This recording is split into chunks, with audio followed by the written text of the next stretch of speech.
तो बच्चों संबंध और फलन हमने चैप्टर स्टार्ट किया था। उसमें हमने पढ़ा था सबसे पहले कार्तीय गुणन, दो समुच्चयों का कार्तीय गुणन किस प्रकार ज्ञात करते हैं। तो उसमें मैंने आपको एक्सरसाइज सॉल्व करने को दी थी। तो उसका एक क्वेश्चन है, एग्जाम्पल का क्वेश्चन है, एग्जाम्पल नंबर 4 कह रहा है उसमें p = 1, 2। p is a set, p एक सेट है जिसमें दो एलिमेंट्स हैं 1 और 2। ठीक, तो ज्ञात करने को कह रहा है p क्रॉस p ज्ञात करने को कह रहा है। तो उसके लिए सबसे पहले हम क्या करेंगे, हम दो का ही गुणन निकालेंगे सबसे पहले। ठीक है, तो p क्रॉस p मतलब पहला सेट भी यही है और दूसरा सेट भी यही है, यानी कि हम एक को उठाएंगे, दोनों से उसे क्या करवाएंगे, पेयरिंग करवाएंगे। 1, 1, 1, 2। इस ऑर्डर पेयर की खासियत क्या है, दोनों एलिमेंट सेम ही सेट से बिलोंग कर रहे हैं। फिर क्या करेंगे, हम 2 को लेंगे, दोनों से पेयरिंग कराएंगे 2, 1 और 2, 2। ठीक, 2 को लिया हमने, 2 से पेयरिंग करवाई, ये हो गया। अब इसके बाद क्या होगा, अब हमारा ये भी एक तैयार हो गया सेट, ये भी एक सेट तैयार हो गया। अगर इसको हम नाम कह दे C, तो यानी कि हमें क्या ज्ञात करना है, p क्रॉस p, यानी कि p क्रॉस p को अगर हम C लिख लें तो C क्रॉस p हमको ज्ञात करना है। यानी कि अब ये जो एक ऑर्डर्ड पेयर है हमारे लिए, ये क्या काम करेगा, एक सिंगल एलिमेंट का काम करेगा। अब ये एक अवयव हो गया। ठीक, अब इसकी पेयरिंग करवाएंगे हम इन सब से, क्योंकि पहला एलिमेंट आपका 1, 1 है, इसकी पेयरिंग कराएंगे हम इन दोनों से, तो क्या आएगा 1, 1, 1। फिर 1, 1 की पेयरिंग करवाएंगे 2 से, 1, 1, 2। ठीक, ये कंप्लीट हो गया। फिर 1, 2 को लेंगे, दोनों से पेयरिंग करवाएंगे, तो 1, 2, 1। फिर 1, 2 की पेयरिंग किससे करवाएंगे, 2 से, ये हो गया आपका है। ऐसे अब 2, 1 को लेंगे, क्योंकि पहला एलिमेंट आपका C से बिलोंग कर रहा है, तो C को हमने ये नाम दे दिया। 2, 1 को हम लें, 2, 1, इसकी पेयरिंग हमने पहले 1 से करवाई, फिर किससे करवाएंगे, 2 से, 2, 1, 2। ऐसे अब 2, 2 लेंगे, दोनों से उसकी पेयरिंग करवाएंगे, तो क्या आएगा 2, 2, 1 और 2, 2। ये क्या हो गया, आपका एक सेट तैयार हो गया। ये तो हमने अपने उसके लिए माना था, तो आप इसको ये भी लिख सकते हैं p क्रॉस p। ये आपका क्या हो गया, आंसर हो गया। ये आपको ज्ञात करना था।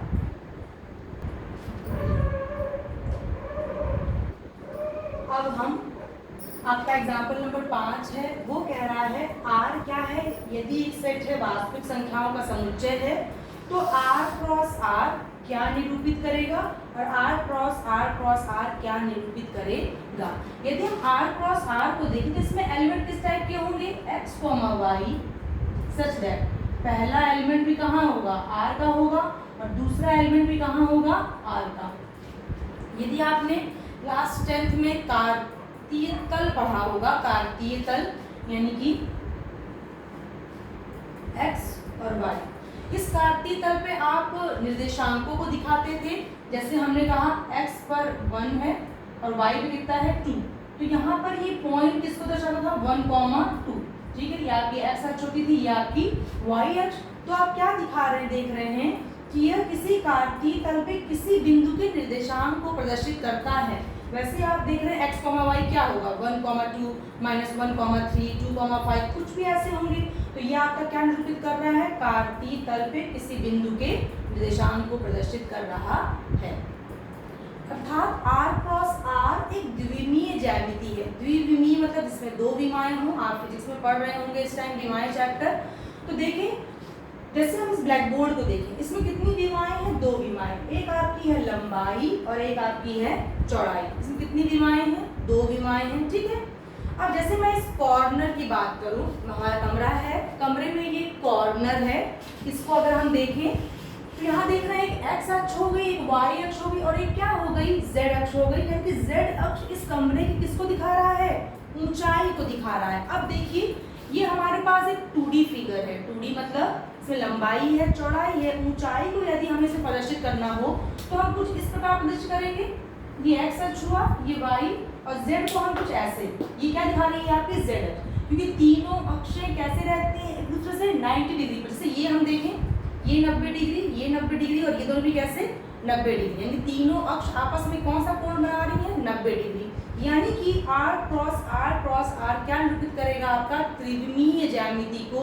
उसमें लंबाई भी होगी, चौड़ाई भी होगी और ऊंचाई भी होगी। जैसे आपका कमरा, वैसे जैसे हम एक कांच की चूड़ी लें या कड़ा लें, ये आपका द्विमीय ज्यामिति है। द्विमीय है, इसमें 2 डायमेंशन है, लंबाई और चौड़ाई। लेकिन वैसे हम बॉल की बात करें, खेलने वाली गेंद की बात करें, तो ये आपका त्रिविमीय है, गोला है ये। इसमें लंबाई भी है, चौड़ाई भी है और ऊंचाई भी है, तो ये त्रिविमीय हुआ। बहरहाल ये आप बाद में पढ़ते रहेंगे। अब देखिए जैसे ये हुआ आपका, तो इसमें एलिमेंट किस टाइप के होंगे? x, y, z, such that x भी एक रियल नंबर होगा, y भी एक रियल नंबर होगा और z भी क्या होगा? एक रियल नंबर होगा। तो ये आपका क्या दिखाएगा? त्रिविमीय ज्यामिति को, यानी कि एक x अक्ष को, एक y अक्ष को और एक z अक्ष को। अब ऊंचाई को तो दिखा नहीं सकते, इसलिए 2D में 3D के फिगर को हम ऐसा बनाते हैं। अब ये जो एंगल आपको दिख रहा है ये 90 डिग्री है, ये अधिक कोण नहीं है, ये ऐसा बना है कि 90 डिग्री। कमरे में मैंने आपको दिखाई दिया, ये भी 90 डिग्री है, ये भी 90 डिग्री है और ये भी 90 डिग्री देखने का एंगल है। ठीक है, मैंने दिखाया था आपको ऐसे करके। देखिए इन दोनों के बीच 90 डिग्री कोण, इसके बीच 90 और इन दोनों के बीच में 90 डिग्री कोण बन रहा है। यानी कि ये आपका द्विमीय ज्यामिति हुआ और ये आपका त्रिविमीय ज्यामिति हुआ। अब एक आपका एग्जाम्पल नंबर 6 है, उसके बताने से पहले एक चीज बताऊंगी। अब देखिए जैसे अभी तक हमारे पास 2 सेट थे A और B, तो हमने क्या ज्ञात किया? कार्तीय गुणन ज्ञात किया। लेकिन अगर हम उल्टा, यानी कि हमारे पास कार्तीय गुणन हो और हम पहले और दूसरे सेट्स का एलिमेंट ज्ञात करना हो तो कैसे करेंगे? तो आपका एग्जाम्पल नंबर 6 सेम वही क्वेश्चन है। अब हमें A क्रॉस B दे रहा है, पूछ रहा है A में एलिमेंट बताइए कौन कौन है और B में एलिमेंट कौन कौन है। कितना ईजी है, यहाँ से देखिए। अगर हम इसमें जो भी पहले एलिमेंट होंगे वो किसको दिखाएंगे? ए को। चलिए हम पहले एलिमेंट को उठा के रख लें, पी। फिर से पी को रखने का कोई मतलब नहीं है। सेट में मैंने बताया रिपीटिशन डजंट मैटर, रिपीटिशन का कोई अर्थ नहीं होता। P P. दूसरा एलिमेंट क्या है? एम, तो हमने लिखा है एम। तो हमें ए के अवयव ज्ञात हो गए, यानी कि सेट ए में कौन कौन है? पी और एम। बी की बात करें तो जाहिर सी बात है क्रॉस बी, यानी सेकेंड एलिमेंट किसको निरूपित करेगा? बी के अवयवों को। चलिए हम लिखना शुरू कर देते हैं। क्यू, ठीक है, आर, ठीक है, क्यू फिर से वही आ गया, लिखने की कोई जरूरत नहीं है। आर फिर से वही आ गया, लिखने की कोई जरूरत नहीं है। तो हमारे ए और सेट और बी सेट भी ज्ञात हो गए। यानी कि अगर हमें कार्तीय गुणन दे रखा हो तो हम सेट्स के एलिमेंट भी ज्ञात कर सकते हैं। एक चीज और देखिए आप, नंबर ऑफ एलिमेंट इन ए, यानी कितना आया आपका? 2 एलिमेंट। और बी में भी एलिमेंट कितने हैं? 2। तो यानी कि ए क्रॉस बी में कुल कितने एलिमेंट होंगे? 4। और देखिए आपके 4 एलिमेंट यहाँ पे लिख रखे हैं। आप क्वेश्चन का क्रॉस चेक भी कर सकते हैं। एक और बहुत ही अच्छा क्वेश्चन है आपकी एक्सरसाइज का, क्वेश्चन नंबर 10। ये कहता है कि ए क्रॉस ए में, यानी कि ए के कार्तीय गुणन में कितने अवयव हैं? 9 अवयव हैं। क्या क्या है हमें पता नहीं है अभी, और बस इतना बताया है कि ए क्रॉस ए में 9 अवयव। तो इस टाइप के कुछ 9 अवयव होंगे, लेकिन क्या किया है इसने? हमें 2 अवयव दे रखा है। ठीक है, और पूछ रहा है कि ए के अवयवों को ज्ञात करिए, कौन 3 अवयव इसमें होंगे। और ए क्रॉस ए के पूरे एलिमेंट भी आप लिख पाएंगे यदि आपको ये मालूम चल जाएगा। आप देखिए ए क्रॉस में मैंने माना ए में कुल कितने अवयव हैं? 9, सॉरी n। ए में पर्सनली n अवयव है।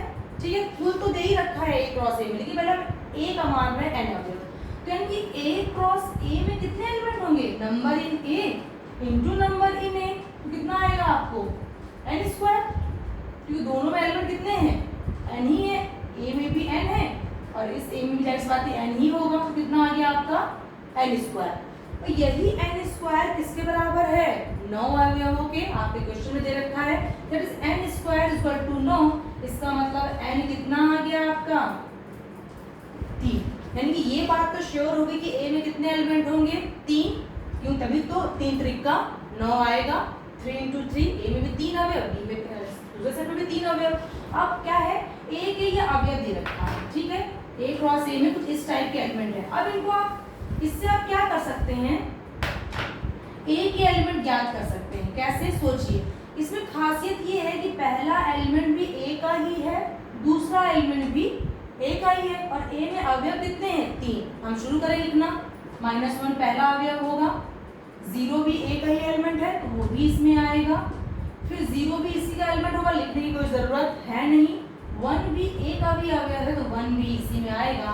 तो अब देखिए आपका सेट ए तैयार हो गया।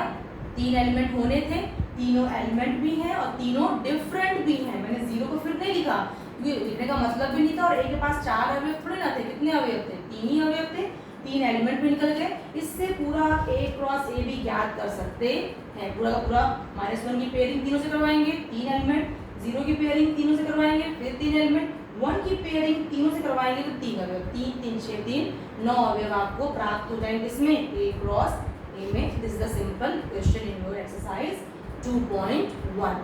ठीक है। और अब नेक्स्ट आर्टिकल पे चढ़ेंगे। इसका नाम है संबंध।